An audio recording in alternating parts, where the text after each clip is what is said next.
जय जिजाऊ, जय शिवराय, जय श्रीराम भावांनो. हा व्हिडिओ आहे ना आपल्या जास्तीत जास्त बांधवांपर्यंत पोहोचवा. आता जसं की फेक नॅरेटिव्ह पसरत आहे ना सगळीकडे की जरांगे भाऊंच्या आंदोलनाला परमिशन नाकारली. तर ह्या सगळ्यांकडनं आहे ना एक परमिशन बातमीदारांकडनं किंवा जे न्यूज चॅनल आहेत ह्या न्यूज चॅनलांना एक विचारा की तुमच्याकडे कोर्टाची ऑर्डर आहे का. बरोबर, माझ्याकडे स्वतः मी आता कोर्टाची ऑर्डर बघितलेली आहे. कोर्टाने कोणत्याही प्रकारचं आंदोलनाला परमिशन नाकारलेली नाही. वाटल्यास ज्याला पुरावा पाहिजे मी कोर्टाची ऑर्डर पाठवतो. ठीक आहे.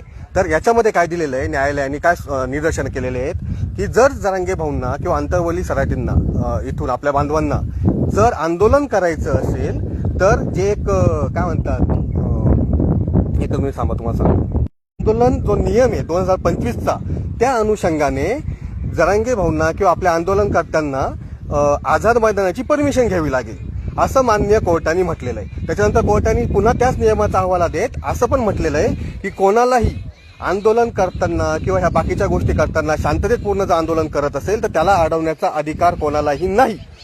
बरोबर, न्यायालयाने असं पण म्हटलेलं आहे. त्याच्यानंतर न्यायालयाने हे पण सांगितलंय की जर आंदोलनकर्त्यांना परमिशन मिळत नसेल आझाद मैदानाची तर त्यांना खारघरमधलं अजून एक मैदान उपलब्ध करून देता येईल. बरोबर, मग जर न्यायालयाला परमिशन नाकारायचीच होती तर त्यांनी दुसरं मैदानाचं का बरं सुचवलं.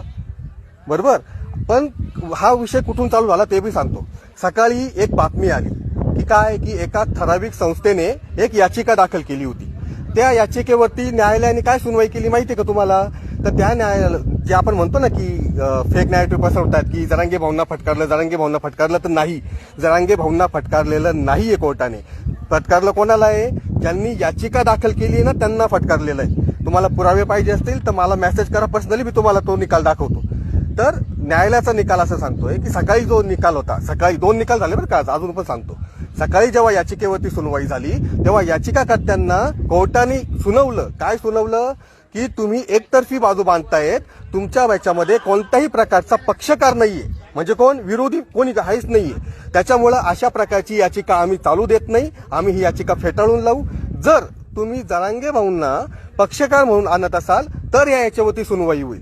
मग त्याच्यानंतर दुपारी पुन्हा त्या समोरच्या याचिकाकर्त्यांनी काय केलं की जरांगे भाऊ, त्याच्यानंतर वीरेन पाटील आणि अजून आपले काही बांधव यांना पक्षकार म्हणून याचिकेमध्ये दाखवलं. आणि त्याच्यावरती न्यायालयाने काय निर्णय दिला की जर कोणाला आंदोलन करायचं असेल तर ते आंदोलन थांबवता येणार नाही, पण जरांगे भाऊ किंवा अंतरवली सराटीतले जे आंदोलनकर्ते आहेत त्यांनी रितसर आझाद मैदानाची परमिशन घ्यावी व त्यानंतर शांततापूर्ण मोर्चे काढायला किंवा आंदोलन करायला काहीही प्रॉब्लेम नाही.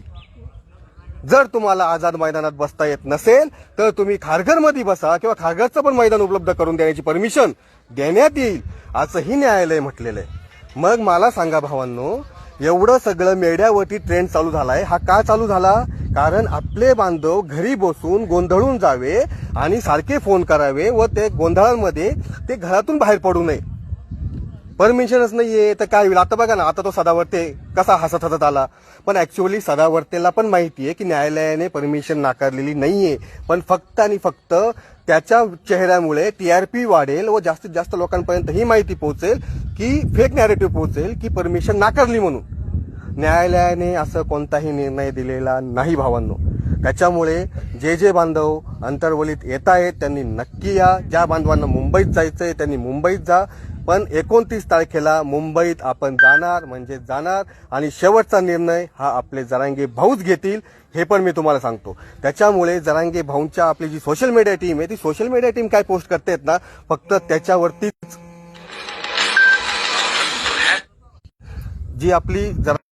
जी आपली सोशल मीडिया टीम आहे फक्त आणि फक्त त्याच्यावरतीच विश्वास ठेवा. फेक नॅरेटिव्हला बळी पडू नका, अफवांना बळी पडू नका आणि स्वतःची डोकी भडकवून घेऊ नका. कोणत्याही प्रकारचं सोशल मीडियावरती आक्रमकपणे बोलू नका. आपल्या आंदोलनाला गालबोट लावण्यासाठी किंवा काही गोष्टी करण्यासाठी आपली माथी भडकवली जातील. जरांगे भाऊंचं फक्त तुम्ही ऐका, काही दिवस शांत बसा, जे काय होतंय ते बघत राहा. बाकी मुंबईला जायचं हे फिक्स आहे आणि फिक्सच आहे.